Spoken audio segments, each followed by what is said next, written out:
கிறிஸ்துவுக்குள் பிரியமானவர்களே, கர்த்தராகிய இயேசு கிறிஸ்துவின் நாமத்தினால் உங்கள் அனைவருக்கும் என் அன்பின் வாழ்த்துதலை தெரியப்படுத்துகிறேன். கர்த்தர் இன்று உங்களுக்காக கொடுக்கும் அதிசயமான வசனம் நீதிமொழிகள் 28வது அதிகாரம் 25வது வசனம். பெருநெஞ்சன் வழக்கை கொழுவுகிறான், கர்த்தரை நம்புகிறவனோ செழிப்பான். ஹல்லேலூயா. பிரியமானவர்களே, பெருநெஞ்சன் என்றால் பேராசை நிறைந்தவன். பேராசை கொண்டவன் சண்டை மூல செய்வான், ஆனால் கர்த்தரை நம்புகிறவனோ நலமுடன் வாழ்வான். ஹல்லேலூயா. பிரியமானவர்களே, இந்த வசனத்தின்படி கர்த்தர் மீது நம்பிக்கை வைத்திருக்கிற மனிதனை கர்த்தர் செழிக்க செய்கிறார். அதாவது கர்த்தர் அவனை ஆசிர்வதிக்கிறார், அவன் பாக்கியவனாக இருக்கிறான். பிரியமானவர்களே, பணத்தின் மீது பேராசை கொள்கிறவன், அதாவது பொதுவாகவே பேராசை கொள்கிறவன் சண்டையை மூட்டுகிறவனாயிருக்கிறான், அவன் தர்க்கம் பண்ணுகிறவனாயிருக்கிறான். பிரியமானவர்களே, நாம் கர்த்தரை நம்பும் பொழுது கர்த்தர் நம்முடைய வாழ்க்கையில் செழிக்க செய்கிறார், ஆசிர்வதிக்கிறார். எரேமியா 17வது அதிகாரம் 7வது வசனம். கர்த்தர் மேல் நம்பிக்கை வைத்து கர்த்தரை தன் நம்பிக்கையாக கொண்டிருக்கிற மனுஷன் பாக்கியவான். ஹல்லேலூயா. முன்புள்ள வசனத்துல நம்ம பார்த்தோம், கர்த்தரை நம்புகிறவனோ செழிப்பான் என்று. இந்த வசனத்தின்படி கர்த்தர் மீது நம்பிக்கை வைத்து கர்த்தரையே நம்பிக்கையாக கொண்டிருக்கும் பொழுது, அதாவது விசுவாசித்து விசுவாசத்தில் தரித்திருக்கும் பொழுது, விண்ணப்பங்களை கர்த்தருடைய சமூகத்தில் ஏறெடுத்து நாம் காத்திருக்கும் பொழுது கர்த்தர் நம்மை பாக்கியவான் என்று சொல்லுகிறார். பாக்கியவான் என்றால் ஆசிர்வதி பட்டவன். பிரியமானவர்களே, கர்த்தர் மீது நம்பிக்கை வைத்து அவரையே நாம் நம்பிக்கையாக கொண்டு காத்திருக்கும் பொழுது, அவர் பாதத்தில் நாம் தரித்திருக்கும் பொழுது, நம்முடைய விண்ணப்பங்களுக்கான பதிலை கர்த்தர் நமக்கு கட்டளையிட்டு நம்மை ஆசிர்வதிக்கிறார். அது மாத்திரமல்ல, நம்மை பாக்கியவான் என்று சொல்லுகிறார், நம்மை செழிக்க வைக்கிறார். ஹல்லேலூயா. பிரியமானவர்களே, பொதுவாக நம்ம எல்லாருமே ஆசீர்வாதமாக வாழ வேண்டும் என்பதுதான் நம்முடைய விருப்பமாக இருக்கும். நான் இந்த உலகத்தில் இருக்கிற நாட்கள்லாம் நான் கஷ்டப்படணும் அப்படின்னு சொல்லி நம்ம யாருமே யோசிக்க மாட்டோம், சிந்திக்க கூட மாட்டோம். நம்ம எல்லாருமே ஒரு நல்ல ஒரு பொசிஷனில் ஜெயஜீவியம் வாழணும் அப்படின்னு சொல்லி நம்ம ஆசைப்படுவோம் இல்லையா? பிரியமானவர்களே, யார் செழிக்க முடியும் என்றால் கர்த்தரை நம்புகிறவன் செழிக்க முடியும். ஆதார வசனம் 1 சங்கீதம் 1 முதல் 3வது வசனம். கர்த்தருடைய வேதத்தில் பிரியமாயிருந்து இரவும் பகலும் அவருடைய வேதத்தில் தியானமாயிருக்கிற மனுஷன் பாக்கியவான், அவன் செய்வதெல்லாம் வாய்க்கும். ஹல்லேலூயா. பிரியமானவர்களே, இரவும் பகலும் வேதத்தின் மீது நாம் பிரியம் வைக்கும் பொழுது நாம் வேதத்தை தியானிக்கிறவர்களாக இருப்போம். ஹல்லேலூயா. நீங்கள் இன்னைக்கு எவ்வளோ அதிகாரம் தியானித்து பார்த்தீங்க? யோசித்து பாருங்க. பிரியமானவர்களே, நீங்கள் எவ்வளோ வசனங்களை உட்கொள்கிறீங்களோ, அதாவது வசனத்தை தியானித்து அது உங்கள் ஆவிக்கு போஜனமாக இருக்கிறது. எப்படி நம்முடைய சரீரத்துக்கு நம்ம 3 வேளை சாப்பிட்றோமோ, அதே மாதிரி நம்முடைய ஆவிக்குரிய வாழ்க்கைக்கு, நம்முடைய ஆவிக்கு, ஆத்மாவுக்கு ஒரு போஜனம் தேவைப்படுகிறது. அதுதான் வசனம். பிரியமானவர்களே, இரவும் பகலும் வேத வசனங்களை தியானிக்கிறது மாத்திரமல்ல, உங்களுடைய இருதய பலகையில் அந்த வசனங்களை எழுதி வைத்து ஒவ்வொரு நாளும் ஒவ்வொரு வசனத்தை வைத்து நீங்க தியானிக்க வேண்டும். பிரியமானவர்களே, அந்த வசனத்தில் சொல்லப்பட்ட கீழ்ப்படிதலுக்குரிய காரியங்களை ஆராய்ந்து அறிந்து நம்ம கிரியை மூலமா, கிரியை என்றால் நம்முடைய செயல், நம்முடைய செயலின் மூலமாக அதை செய்து நாம் நடக்கும் பொழுது கர்த்தர் நம்மை ஆசிர்வதிப்பார். பிரியமானவர்களே, நம்ம வீட்டில் நம்மளுடைய குழந்தைங்க கீழ்ப்படியாமல் இருப்பாங்க. கீழ்ப்படியாமல் இருக்கும்போது நமக்கு பிடிக்குமா? பிடிக்காது இல்லையா? அதே மாதிரி தான் நம்ம கர்த்தருடைய வார்த்தைக்கு கீழ்ப்படியும் போது மாத்திரமே நம்ம ஆசீர்வாதமாக இருக்க முடியும். நம்ம கீழ்ப்படியாமல் இருந்தோம் அப்படின்னா அது கர்த்தருக்கு பிடிக்கவும் பிடிக்காது. இன்னொன்று, அவர் மிகவும் வேதனைப்படுகிறவராக இருப்பார். பிரியமானவர்களே, ஒருவரும் கெட்டு போவது தேவனுடைய சித்தமல்ல, நாம் ஒவ்வொருவரும் ரட்சிக்கப்படவே பிதாவாகிய தேவன் விரும்புகிறார். பிரியமானவர்களே, ரட்சிப்பு என்பது நம்ம கர்த்தரை அறிந்து கொள்ளும் பொழுது, நம்முடைய பாவங்களை நம்ம விட்டு மனம் திரும்பும் பொழுது நமக்கு கிடைக்கிறது. கர்த்தராகிய இயேசு கிறிஸ்துவை பிதாவாகிய தேவனுடைய குமாரன் என்று விசுவாசிக்கும் பொழுது ரட்சிப்பு கிடைக்கிறது. ஹல்லேலூயா. பிரியமானவர்களே, நீங்கள் வெவ்வேறு சூழ்நிலைகளின் வழியாக நீங்கள் கர்த்தரை அறிந்து கொண்டிருப்பீங்க. சில பேர் நீங்கள் பரம்பரை கிறிஸ்தவங்களாக இருப்பீங்க. நீங்கள் யாராக இருந்தாலும் பிரியமானவர்களே, நீங்கள் ரட்சிக்கப்பட்ட பின்பு உங்கள் ரட்சிப்பை நீங்கள் காத்துக்கொள்ள வேண்டும். வேத வசனங்களுக்கு உங்கள் செவிகளை சாய்த்து நீங்கள் தியானித்து நிதானித்து அந்த கீழ்ப்படுதலுக்குரிய வார்த்தைகளை கேட்டு நீங்கள் உணர்ந்து அதன்படி நீங்கள் கிரியை நடப்பிக்க வேண்டும். அப்பொழுது மாத்திரமே கர்த்தர் உங்களுக்கு கொடுப்பேன் என்று சொன்ன வாக்குத்தத்தம், அதாவது அநேக வாக்குத்தத்தங்கள் வேதத்தில் இருக்கிறது. பிரியமானவர்களே, வேதம் இப்படியாக சொல்லுகிறது, கிறிஸ்து இயேசுவுக்குள் சகல வாக்குத்தத்தங்களும் ஆமென்றும் ஆமென் என்றும் இருக்கிறது. ஆபிரகாமுக்கு கொடுத்த வாக்குத்தத்தத்தை கர்த்தர் நிறைவேற்றினார். ஈசாக்குக்கு கொடுத்த வாக்குத்தத்தத்தை நிறைவேற்றினார். யாக்கோபுக்கு வாக்குத்தத்தம் கொடுத்தார், அதை நிறைவேற்றினார். பிரியமானவர்களே, இப்படி எண்ணற்ற சாட்சிகளை உங்களுக்கு சொல்லலாம்.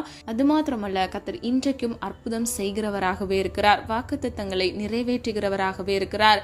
பிரியமானவர்களே, அநேக பேர் எனக்கு கால் பண்ணி ப்ரேயர் பண்ணும்போது அவங்க சொல்லுவாங்க, நான் ரொம்ப நாள் வெயிட் பண்ணுறேன், நான் ரொம்ப நாள் ஜெபிக்கிறேன், நான் ஃபாஸ்டிங் பண்ணுறேன், ஆனால் என் லைஃப்பில் எதுவுமே நடக்கலை அப்படின்னு சொல்லி. நான் அதனால் ஏசப்பாக்கு என்ன பிடிக்கலையோ அப்படின்னு தோணுது சிஸ்டர் அப்படின்னு சொல்லுவாங்க. பிரியமானவர்களே, நான் அவங்களுக்கு சொல்கிற ஒரு விஷயத்தை தான் நான் உங்களுக்கும் சொல்ல விரும்புகிறேன். கர்த்தர் நம்ம ஒவ்வொருவரையும் ஒரே விகிதமாக நேசிக்கிறார். ஒருத்தரை ஒரு மாதிரியும் இன்னொருத்தங்களை இன்னொரு மாதிரியும் அவர் நேசிப்பதில்லை. அவர் பட்சபாதமற்றவர். நம்மை 100க்கு 100 அவர் நேசிக்கிறார்.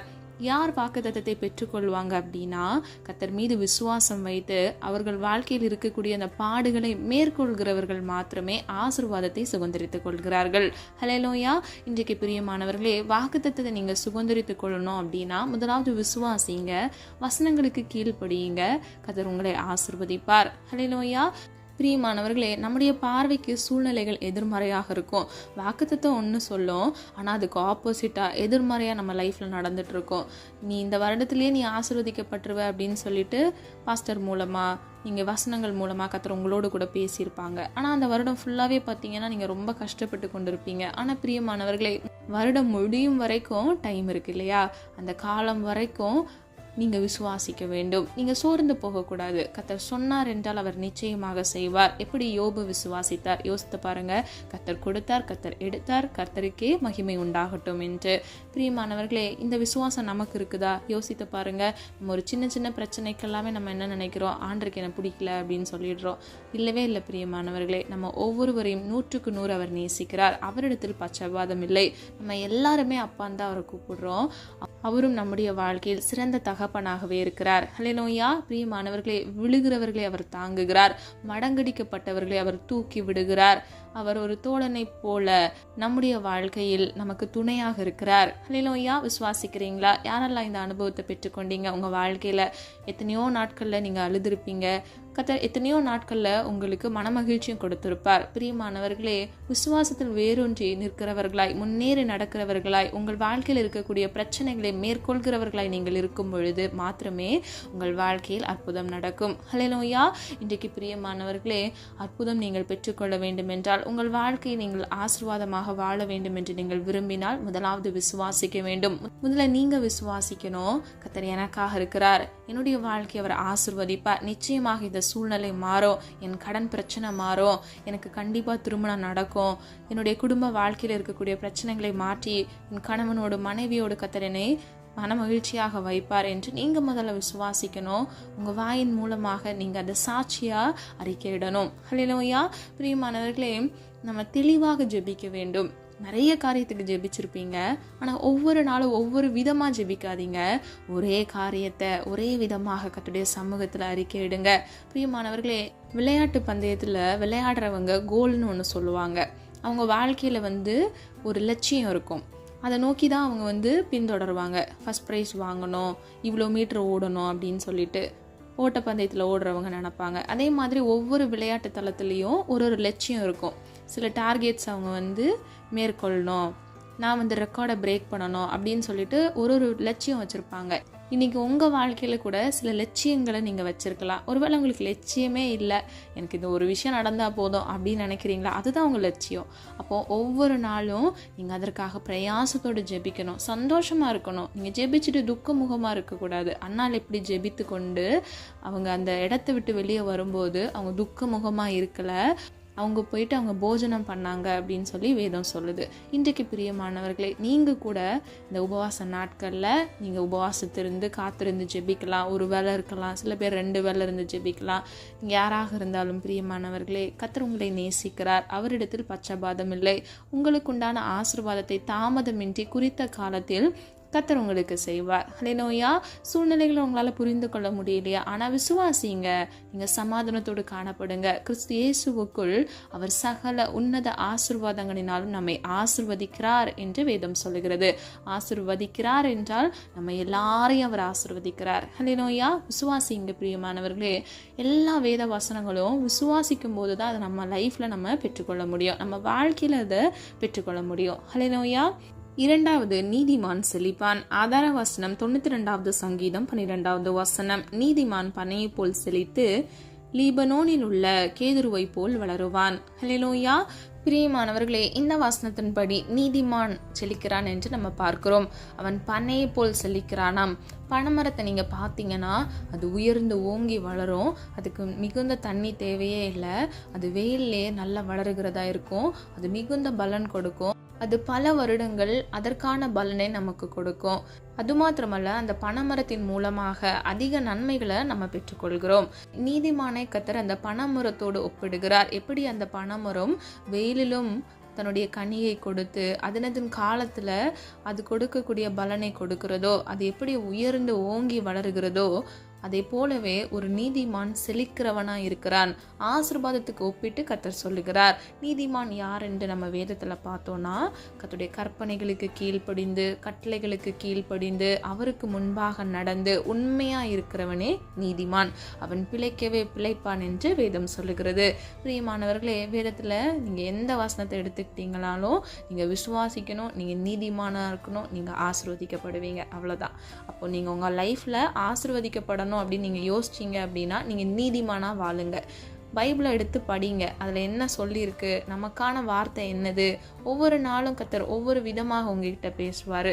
பிரியமானவர்களே, என்கிட்ட பேசுகிற அதே மாதிரி உங்ககிட்ட பேச மாட்டார். ஏன்னா என்னுடைய வாழ்க்கை வேறு, உங்கள் வாழ்க்கை வேறு. நான் கடந்து வந்த பாதை வேறு, நீங்கள் கடந்து வந்து கொண்டிருக்கிற பாதை வேறு. ஸோ ஒவ்வொருத்தருக்கும் ஒவ்வொரு விதமாக அவங்க லைஃபுக்கு ஏற்றபடி கர்த்தர் உங்களோடு பேசுவார். அதனால தான் நீங்கள் பைபிளை எடுத்து படிங்க. ஒருவேளை எனக்கு பைபிளே படிக்க தெரியாது சிஸ்டர், எனக்கு கேள்வி ஞானம் மட்டும்தான், நான் உங்கள் மெசேஜ் கேட்டு தான் நான் படிச்சுட்ருக்கேன், அப்படி நிறைய பேர் இருக்கிறீங்கன்னு எனக்கு தெரியும்.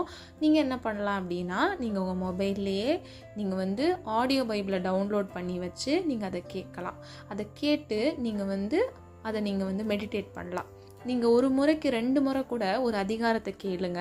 அதிலிருந்து உங்களுக்கு கர்த்தர் உங்களோடு கூட இடைப்படுவார். ஹல்லேலூயா. பிரியமானவர்களே, நம்ம ஒவ்வொருவரும் தகுதியோடு இருக்க வேண்டும். நம்ம பரிசுத்தமாய் வாழ வேண்டும். ஏன் நம்ம லைஃப்பில் ஆசீர்வாதம் தாமதிக்குது, ஏன் நம்ம லைஃப்பில் இன்னுமே கஷ்டத்தோடையே நம்ம காணப்படுறோம் அப்படின்னா, இன்னும் நம்ம குறை உள்ளவர்களாக இருக்கிறபடினால மாத்திரம்தான். பிரியமானவர்களே, நம்ம நீதிமானாக இருந்து நம்ம வேத வசனத்தில் உள்ள சத்தியங்களுக்கு கீழ்ப்படிஞ்சோம் அப்படின்னா நம்ம லைஃப் ரொம்ப ரொம்ப ஆசீர்வாதமாக இருக்கும். ஆகவே ஒப்பு கொடுங்க. உங்கள் லைஃப்பில் இருக்கக்கூடிய சின்ன சின்ன குறைகளை கூட நீங்கள் கர்த்தருடைய சமூகத்தில் அறிக்கையிடுங்க. சில பேர்கிட்ட பார்த்துக்கிட்டிங்கன்னா அவங்க பைபிள் படிப்பாங்க, கீழ்ப்படிவாங்க, ஆனால் சில வைராக்கியங்கள் அவங்க கிட்ட இருக்கும். சில பேருக்கு அவங்களுடைய கோபத்தை கட்டுப்படுத்த முடியாதபடிக்கு அவங்க டக்கு டக்குன்னு கோபப்பட்டுருவாங்க. ஆனால் பிரியமானவர்களே, உங்கள் சுய பலத்தில் நீங்கள் ட்ரை பண்ணிங்கன்னா உங்களால் என்றைக்குமே நீதிமானாக வாழ முடியாது. நீங்கள் கர்த்தருடைய சமூகத்தில் விண்ணப்பங்களை ஏறெடுத்து நீங்கள் அவர்கிட்ட கிருபை கேட்டு வாங்கி நீங்கள் நீதிமானாக வாழ்கிறதுக்கு கர்த்தர் உங்களுக்கு உதவி செய்வார். ஹல்லேலூயா. பிரியமானவர்களே, நீதிமான் மாத்திரமே பனையை போல் செழிக்கிறான். அது மாத்திரமல்ல, லீபனோனில் உள்ள கேதுருவை போல் அவன் வளருகிறவனாய் இருக்கிறான். ஹல்லேலூயா. அவன் மிகுதியான பலனை கொடுக்கிறவனாய் இருக்கிறான். 72வது சங்கீதம் 7வது வசனம். அவருடைய நாட்களில் நீதிமான் செழிப்பான், சந்திரனில் உள்ள வரைக்கும் மிகுந்த சமாதானம் இருக்கும். ஹல்லேலூயா. பிரியமானவர்களே, இது கிருபையின் காலம் என்று சொல்லுவாங்க. இந்த கிருபையின் காலத்தில் கர்த்தர் நம்மோடு கூட இருக்கிறார். கர்த்தர் நம்மோடு கூட இருக்கிற இந்த நாட்களில் நீதிமான் செழிக்கிறான். ஹல்லேலூயா. பிரியமானவர்களே, இனி வர காலத்தில் இருண்ட காலம் வரும், அதுக்கப்புறம் உபத்திரவ காலம் வரும், அதுக்கப்புறம் மகா உபத்திரவம் காலம் வரும். அந்த நாட்களில் தேவனை தேடுவாங்க, வேதத்தை தேடுவாங்க. வேத வசனத்தை அவங்க பார்க்காதபடிக்கு, அவங்க கேட்காதபடிக்கு வசன பஞ்சம் வரும் அப்படின்னு சொல்லிட்டு வேதம் சொல்லுகிறது. ஆகவே நம்ம கிருபையின் காலத்தில் இருக்கிறோம். கர்த்தர் நம்மோடு கூட இருக்கிறார். ஆகவே நம்ம நீதிமானாக இருக்கும் பொழுது நம்ம ஆசீர்வதிக்கப்படுவோம். இனி வர நாட்களில், நம்ம ஃப்யூச்சரில், எதிர்காலத்தில், இருண்ட காலத்தில், உபத்திரவ காலத்தில் அவங்க செழிக்க மாட்டாங்க. அவங்க லைஃப்பில் அதிகமான பாடுகள் இருக்கும். ஆனால் பிரியமானவர்களே, நம்ம ரொம்ப அதிர்ஷ்டசாலிங்க. நம்முடைய கைகளில் வேத புத்தகம் இருக்கிறது.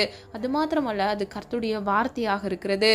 வேதம் இப்படியாக சொல்லுகிறது, ஆதியில் வார்த்தை இருந்தது, அந்த வார்த்தை தேவனிடத்தில் இருந்தது, அந்த வார்த்தையே தேவனாய் இருந்தது. ஹல்லேலூயா.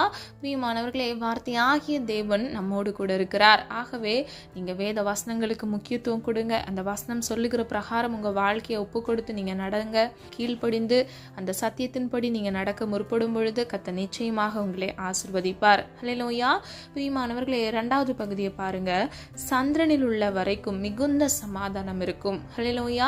அப்போ நம்முடைய வாழ்க்கையில நம்ம செழிக்கிறது மாத்திரமல்ல, நீதிமானாய் நம்ம வாழும் பொழுது நம்முடைய வாழ்க்கையில மிகுந்த சமாதானம் இருக்கும். ஹல்லேலூயா. பிரியமானவர்களே, ஆசீர்வாதம் இருக்கும் சில வீட்டில், ஆனா சமாதானம் இருக்காது. இன்னைக்கு எத்தனை பேர் அப்படி இந்த லைஃப்பை நீங்கள் வாழ்ந்து கொண்டிருக்கிறீங்க? யோசிச்சு பாருங்க. பணம் சம்பாதிக்கலாம், நீங்கள் உங்கள் வீட்டில் சொத்து சேர்த்து வச்சிருக்கலாம், பொருள் சேர்த்து வச்சிருக்கலாம், ஆனால் உங்கள் லைஃப்பில் சமாதானம் இருக்கா? அதுதான் முக்கியம். பிரியமானவர்களே, சில பேர் பாருங்கள், ரொம்ப லிமிட்டடான அமௌண்ட்டு தான் அவங்க சம்பாதிப்பாங்க. ஒரு 20,000 சம்பாதிப்பாங்க, ஆனால் அவங்க வீட்டில் ரொம்ப சமாதானமாக சந்தோஷமாக வாழ்வாங்க. உங்கள் சூழ்நிலைகளை குறித்து நீங்கள் கவலைப்படாதீங்க. கர்த்தராகிய தேவன் உங்களோடு கூட இருக்கிறார். யாக்கோபின் தேவன் நமக்கு உயர்ந்த அடைக்கலமாக இருக்கிறார். நீங்கள் ஒவ்வொருவரும் நீதிமானாய் வாழுங்க. உங்கள் வாழ்க்கையில் ஆசீர்வாதத்தையும் கொடுத்து அதற்கு ஈக்குவலாக சமமாக உங்களுக்கு சமாதானத்தையும் கர்த்தர் கொடுப்பார். ஹல்லேலூயா. 3வது, நாட்டப்பட்டவன் செழிப்பான். ஆதார வசனம் 92வது சங்கீதம் 13வது வசனம். கர்த்தருடைய ஆலயத்திலே நாட்டப்பட்டவர்கள் எங்கள் தேவனுடைய பிரகாரங்களில் செழித்திருப்பார்கள். ஹல்லேலூயா. பிரியமானவர்களே, கர்த்தருடைய ஆலயத்தில் நாட்டப்பட்டவர்கள் தேவனுடைய பிரகாரங்களில், அதாவது அவருடைய சமூகத்தில் செழித்திருப்பார்களாம். ஹல்லேலூயா. இன்னைக்கு நம்ம ஒவ்வொருவரும் கூட கர்த்தருடைய சமூகத்தில், அதாவது அவருடைய ஆலயத்தில் நாட்டப்பட்டவர்களாக இருக்க வேண்டும். ஹல்லேலூயா. பிரியமானவர்களே, கர்த்தருக்கு முன்பாக ஒரு மனுஷன் அந்த ஆலயத்தில் பிரவேசிக்கணும் அப்படின்னா அவர் பரிசுத்தராக இருக்கிறாரு. அப்போ நாம் என்ன செய்யணும்? பரிசுத்தமாக வாழணும். நம்மளும் பரிசுத்தத்தை காத்து கொள்ளணும், உண்மை உத்தமமாக நடக்கணும். அப்பொழுது மாத்திரமே நம்ம அந்த பரிசுத்த ஆலயத்தில் நாட்டப்பட்டவர்களாய் இருப்போம். அது மாத்திரமல்ல, அவருடைய சமூகத்தில் நம்ம செழிக்கிறவர்களாய் நம்முடைய வாழ்க்கையை கர்த்தர் ஆசீர்வதிப்பார். அது மாத்திரமல்ல, தேவனுடைய சமூகத்தில் அவருடைய பிரகாரத்தில் நம்ம செழிக்கிறவர்களாய் ஆசீர்வதிக்கப்பட்டவர்களாய் இருப்போம். ஹல்லேலூயா. 4வதாக, குணமுள்ளவன் செழிப்பான். ஆதார வசனம் நீதிமொழிகள் 11வது அதிகாரம் 25வது வசனம். உதார குணமுள்ள ஆத்துமா செழிக்கும். எவன் தண்ணீர் பாய்ச்சுகிறானோ அவனுக்கு தண்ணீர் பாய்ச்சப்படும். ஹல்லேலூயா. பிரியமானவர்களே, ஈகை குணமுள்ளோர் வளம்பட வாழ்வார். ஹல்லேலூயா. பிரியமானவர்களே, பிறருக்கு நம்ம உதவி செய்ய வேண்டும் என்று பிறருக்கு நாம் ஹெல்ப் பண்ணும் பொழுது, உதவிகளை செய்யும் பொழுது நாம் ஆசீர்வதிக்கப்படுகிறோம். முதல் பகுதியை பாருங்க. உதாரண குணமுள்ள ஆத்துமா செழிக்கும். ஹல்லேலூயா. என்ன அப்படின்னா, செல்ஃபிஷாக இல்லாமல், சுயநலமாக இல்லாமல், என்ன மாதிரியே நீயும் நல்லாரு, நீயும் நல்ல ட்ரெஸ் போடு, நீயும் நல்லா சாப்பாடு சாப்பிடு அப்படின்னு சொல்லிட்டு உதாரித்தமாக எந்த பிரதிபலனையும் எதிர்பார்க்காம நம்ம போல பிறரும் இருக்கணும் அப்படின்னு சொல்லி ஹெல்ப் பண்ணுறாங்கல்ல, உதவி செய்கிறாங்கல்ல, அவங்க தான் ஆசீர்வதிக்கப்படுகிறாங்க. அது மாத்திரமல்ல, 2வது பகுதியை பாருங்க. எவன் தண்ணீர் பாய்ச்சுகிறானோ அவனுக்கு தண்ணீர் பாய்ச்சப்படும். ஹல்லேலூயா. அப்போ நீங்கள் செய்கிற உதவியாக மட்டும் இல்லை, அது கர்த்தரிடத்திலிருந்து உங்களுக்கு அந்த உதவி திருப்பி உங்களுக்கு கிடைக்கிறது. நீங்கள் ஒரு தண்ணி கொடுத்தீங்க அப்படின்னா கர்த்தர் உங்களுக்கு தண்ணி கொடுக்குறாங்க. ஹல்லேலூயா. அப்போ நீங்கள் செய்கிற உதவி ஒன் சைடடாக இல்லை, நீங்கள் கர்த்தர்கிட்ட இருந்து நீங்கள் அந்த ஆசீர்வாதத்தை நீங்கள் பெற்றுக்கொள்கிறீங்க. ஹல்லேலூயா. பிரியமானவர்களே, ஏழைக்கு இறங்குகிறவன் கர்த்தருக்கே கடன் கொடுக்கிறான் என்று வேதம் சொல்லுகிறது. அப்போ நீங்கள் கர்த்தர் நேசிக்கும் போது நீங்கள் பிறருக்கு உதவி செய்கிறவங்களா இருக்கணும். வேதாகம் முழுவதும் நீங்கள் பார்த்தீங்கன்னா கற்பனையானது அன்பில் நிறைவேறுகிறது. ஒருவரை ஒருவர் நீங்கள் அன்பு செலுத்த வேண்டும். அப்பொழுது கர்த்தர் உங்களை ஆசீர்வதிப்பார். கடைசியாக, செம்மையானவன் செழிப்பான். ஆதார வசனம் நீதிமொழிகள் 14வது அதிகாரம் 11வது வசனம். துன்மார்க்கனுடைய வீடு அழியும், செம்மையானவனுடைய கூடாரமோ செழிக்கும். ஹல்லேலூயா. பிரியமானவர்களே, வேதத்தின்படி துன்மார்க்கன் யார் என்றால், கர்த்தருடைய வேதத்தை விட்டு விலகுகிறவன் துன்மார்க்கன். அதாவது வேதத்தை விட்டு விலகுறாங்க அப்படின்னா கர்த்தருடைய வார்த்தைக்கு கீழ்ப்படியாமல் நடக்கிறாங்க, அவங்க கூட துன்மார்க்கன் தான். யார் செழிக்கிறாங்க அப்படின்னா, செம்மையானவர்கள் செழிக்கிறார்கள். கரெக்டாக கர்த்தருக்கு கீழ்ப்படிஞ்சு நீதிமானாக வாழ்ந்து செம்மையாக இருக்கிறவங்க மாத்திரமே ஆசீர்வதிக்கப்படுறாங்க. அவங்க கூடாரமே செழிக்கிறது. சில குடும்பங்களை பார்த்துருப்பீங்க, அவங்க ஃபேமிலியே ரொம்ப ஆசீர்வாதமாக இருப்பாங்க. ஏன் அப்படின்னா, இந்த வசனத்தின்படி அவங்க செம்மையானவர்களாக இருக்கிறபடியினால் கர்த்தர் அவர்களை ஆசீர்வதிக்கிறார். சில குடும்பத்தில் கஷ்டங்கள் இருக்கும், பாடுகள் வழியாக வருவாங்க. ஏன் தெரியுமா? கர்த்தருடைய வார்த்தையை விட்டு அவங்க விலகிறபடியினால அவங்க குடும்பம் முழுவதும் வறுமையினால கஷ்டப்படுவாங்க. நான் சொல்றது சில பேரை காயப்படுத்தலாம், தயவா மன்னிங்க. ஆனால் இந்த வசனத்தோட முக்கியத்துவத்தை புரிஞ்சு கொள்ளுங்க. கர்த்தருடைய வேதத்தின் மீது நீங்கள் பிரியமாக இருக்கும்போது மாத்திரமே நீங்கள் ஆசீர்வதிக்கப்படுவீங்க. நீங்கள் துன்மார்க்கன் போல வேத வசனத்தை விட்டு நீங்கள் விலகுனீங்க அப்படின்னா உங்கள் வீடு முழுவதும் கஷ்டத்தினாலையும் நிறைந்ததாக இருக்கும். இன்றைக்கு பிரியமானவர்களே, உங்களை ஒப்பு கொடுங்க. நீங்கள் உங்களை ஆராய்ந்து பாருங்கள், உங்கள் வீடு முழுவதும் ஆசீர்வதிக்கப்படுதா அப்படின்னு சொல்லி நீங்கள் யோசித்து பாருங்கள். அப்போ செம்மை உள்ளவர்களாக நீங்கள் நடங்க, நீதிமானாக நீங்கள் வாழுங்க, கற்பனைகளுக்கும் கட்டளைகளுக்கும் கீழ்ப்படிந்து கர்த்தருடைய சமூகத்தில் நீங்கள் உண்மையும் உத்தமமாக இருக்கும்போது கர்த்தர் உங்களை ஆசீர்வதிப்பார். அது மாத்திரமல்ல, கர்த்தருடைய ஆலயத்திலே நீங்கள் நாட்டப்பட்டவர்களாக இருப்பீர்கள். தேவனுடைய பிரகாரத்திலிருந்து உங்களுக்கான நன்மை ஆசீர்வாதம் வருகிறதா இருக்கிறது. ஹல்லேலூயா. பிரியமானவர்களே, நேர்மையுள்ள வாழ்க்கை வாழும் பொழுது நாம் மாத்திரமல்ல, நம்முடைய குடும்பம் கூட தலை தோங்குகிறதா இருக்கிறது. பொல்லாதவர்களின் வீடுகளோ வேரோடு அழிகிறதா இருக்கிறது.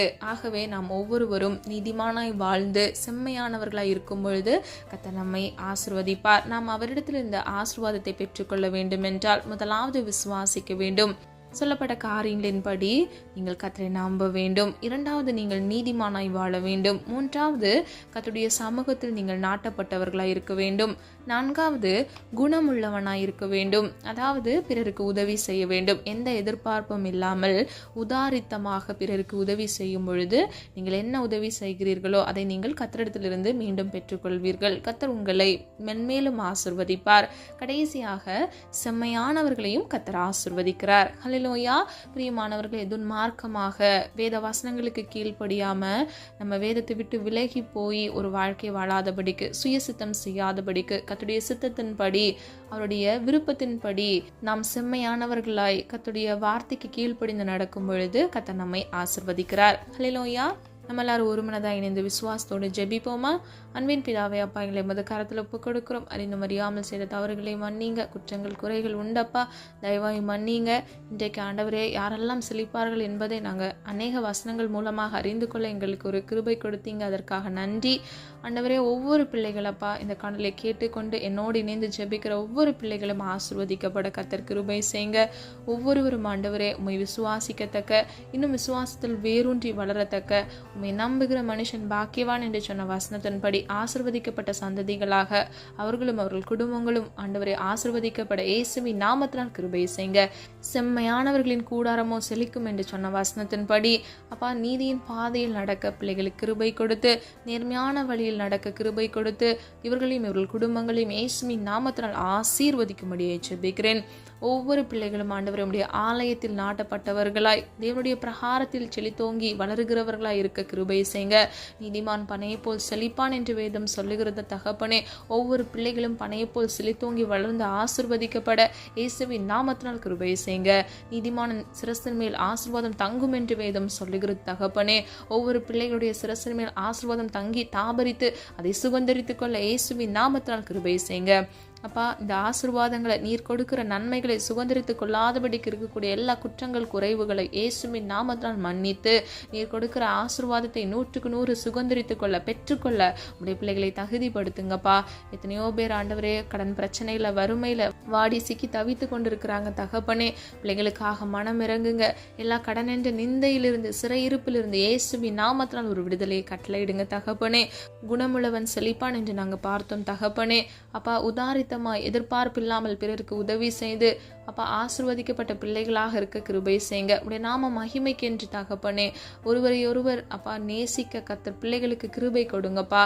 கற்பனையானது அன்பில் நிறைவேறுகிற தகப்பனே. பூர்ண அன்பில் பயமில்லை என்றும் வேதம் சொல்லுகிறது. இவ்வுலக வாழ்க்கையில தகப்பனே, பிசாசுக்கும் மனிதர்களுக்கும் பயப்படாதபடிக்கு தகப்பனே உம்முடைய சித்தம் செய்ய பிள்ளைகளுக்கு கிருபை கொடுங்க தகப்பனே.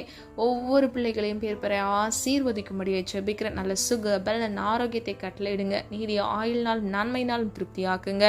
ஒவ்வொரு பிள்ளைகளும் அப்பா செழித்தோங்கி வளர இயேசுவின் நாமத்தினால் கிருபை செய்யுங்க தகப்பனே.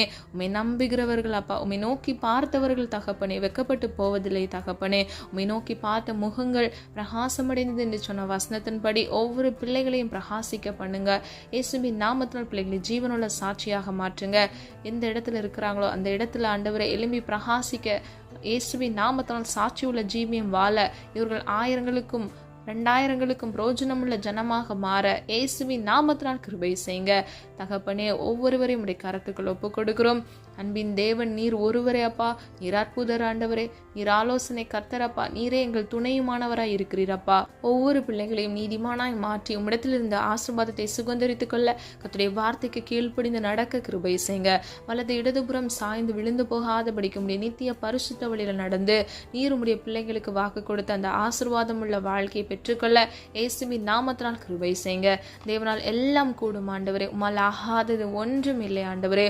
உமக்கு பிரியமானதை செய்ய, தேவ சித்தத்தின்படி நடக்க கிருபை செய்யுங்க அப்பா. வார்த்தையாகிய வசனத்தை அப்பா கற்றுக்கொள்ளத்தக்க இயேசுவின் நாமத்தினால் பிள்ளைகளுக்கு தியானிக்கிற அபிஷேகத்தை கட்டளையிடுங்க. இரவும் பகலும் வேதத்தில் பிரியமாய் இருக்கும் பொழுது நீரே அவர்களை ஆசிர்வதிக்கிறீர் என்று வேதம் சொல்லுகிறது. நீர் அவர்களை ஒவ்வொருவரையும் ஆசிர்வதித்து நீரே பள்ளிக்கு பெருக பண்ணுங்க.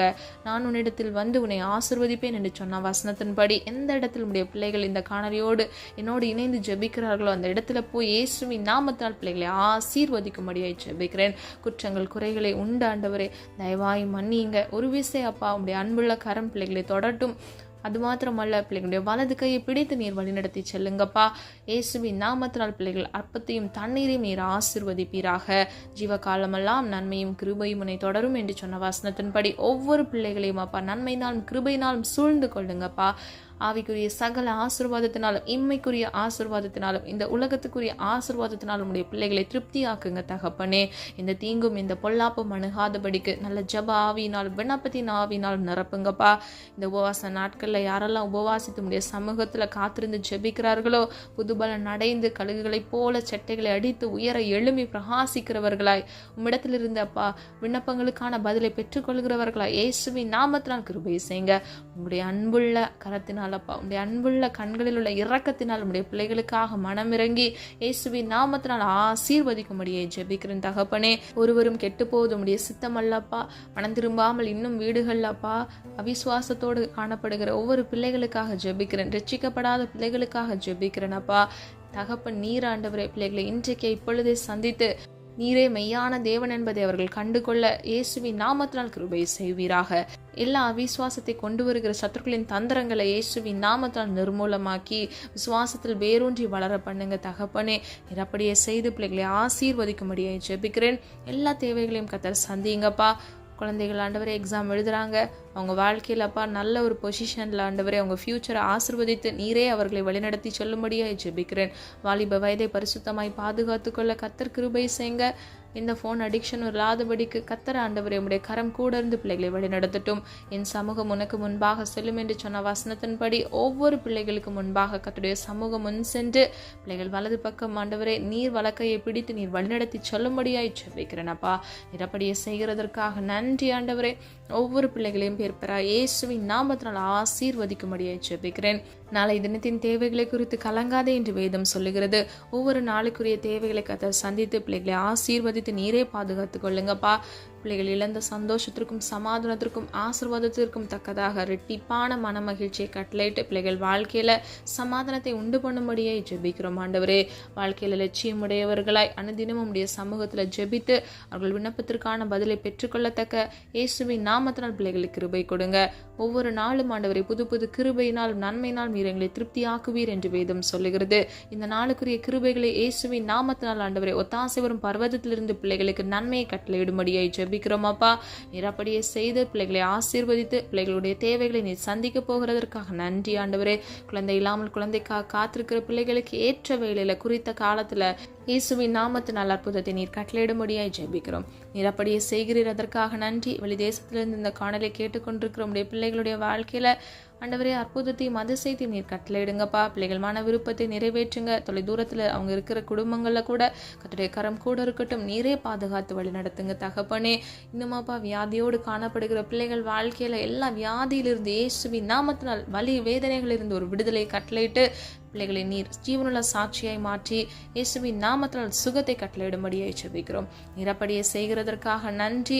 திருமணமாகாமல் திருமணத்திற்காக காத்திருக்கிற பிள்ளைகள் வாழ்க்கையில ஏற்ற வேளையில குறித்த காலத்துல இயேசுவின் நாமத்தினால் சிறந்த மணவாளனையும் சிறந்த மணவாட்டியும் கட்டளையிட்டு நீரே உடைய பிள்ளைகளை ஆசீர்வதித்து அப்பா பலுகி பெருக செய்ய போகிற கிருபைகளுக்காக நன்றி செலுத்துகிறோம். அப்பா உமக்கு சித்தமான சந்ததியை நீரே உருவாக்கும்படியாய் ஜெபிக்கிறோம் ஆண்டவரே. நீர் அப்படியே செய்கிறதற்காக நன்றி. ஜெபித்த ஒவ்வொரு காரியங்களுக்கும் ஆண்டவரே நீர் ஆமென்று மாமின் என்று பதில் கொடுக்க போகிற கிருபைகளுக்காக நன்றி. ஒரு விசை ஒவ்வொரு பிள்ளைகள் வாழ்க்கையில் ஆண்டவரே எல்லா கஷ்டங்கள், நிந்தைகள், பாடுகள், ஆசீர்வாதமற்ற தன்மைகள், வறுமைகளை கத்தர் மாற்றி இயேசுவின் நாமத்தினால் நீர் ஆசீர்வதிக்கும்படியாய் ஜெபிக்கிறேன். நீர் அப்படியே செய்கிறதற்காக நன்றி. சத்ருவானவன் ஆண்டவரே பிள்ளைகள் ஆசீர்வதிக்கப்பட முடியாதபடிக்கு வைத்திருக்கிற எல்லா முட்கள், தடைகள், சூழ்ச்சிகளை இயேசுவின் நாமத்தினால் நிர்மூலமாக்கி போடுங்க தகப்பனே. இன்றைக்கு இப்பொழுதே ஆண்டவரே அடைக்கப்பட்ட வாசல்கள் எல்லாம் இயேசுவின் நாமத்தினால் திறக்கப்படட்டும். ஒவ்வொரு பிள்ளைகளுக்கும் தகப்பனே ஒரு ஆசீர்வாத கதவை இப்பொழுதே இயேசுவின் நாமத்தினால் திறந்து கொடுக்கும்படியாய் ஜெபிக்கிறேன். நிரப்படியே செய்கிறதற்காக நன்றி. ஒவ்வொரு பிள்ளைகளையும் காத்துக்கொள்ளுங்க, வழிநடத்துங்க. போக்கிலும் வரத்திலும் கர்த்தருடைய கரம் கூட இருந்து பிள்ளைகளை பாதுகாத்து வழிநடத்தட்டும். இயேசுவின் மூலம் ஜெபிக்கிறோம் ஜீவனுள்ள நல்ல பிதாவே, ஆமேன். கர்த்தராகிய தேவன் தாமே உங்களுடைய வாழ்க்கையை வெளிச்சமாய் மாற்றி ஒவ்வொருவரையும் கர்த்தர் ஆசீர்வதித்து செழித்தோங்கி வளர செய்து உங்களை பாதுகாப்பாராக. God bless you.